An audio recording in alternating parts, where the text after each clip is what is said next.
57வது தேசிய ஆண்கள் cocoa championship போட்டி ஒடிசா மாநிலம் பூரியில் மார்ச் 31ஆம் தேதி தொடங்கி ஏப்ரல் 4ஆம் தேதி வரை நடைபெறுகிறது.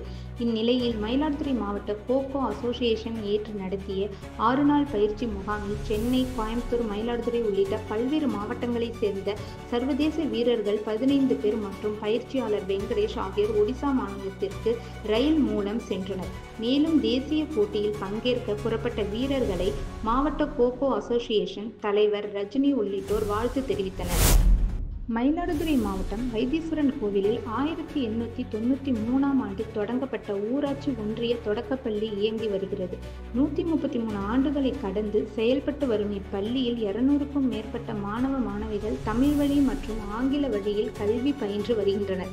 இந்நிலையில் பள்ளியில் நடைபெற்ற முப்பெரும் விழாவில் பள்ளி மாணவ மாணவிகள் பரதநாட்டியம், கரகாட்டம், கிராமிய நடனம் உள்ளிட்ட கலை நிகழ்ச்சிகளில் பங்கேற்றனர். மேலும் மாணவ மாணவிகளின் கலை நிகழ்ச்சிகளை பெற்றோர்கள் கண்டு மகிழ்ந்தனர்.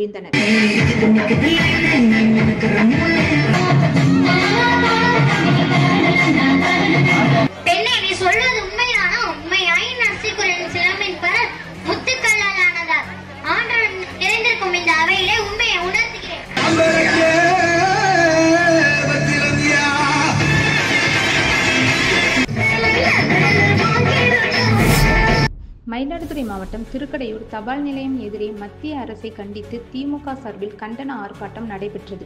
இந்நிலையில் 100 நாள் வேலை திட்டத்திற்கு தமிழகத்திற்கு தர வேண்டிய நிலுவைத் தொகையை வழங்க கோரி திமுக ஒன்றிய செயலாளர் தலைமையில் கண்டன ஆர்ப்பாட்டம் நடைபெற்றது. இதில் பூமுக சட்டமன்ற உறுப்பினர் நிவேதா முருகன் கலந்து கொண்டு கண்டன ஆர்ப்பாட்டத்தை துவங்கி வைத்தார்.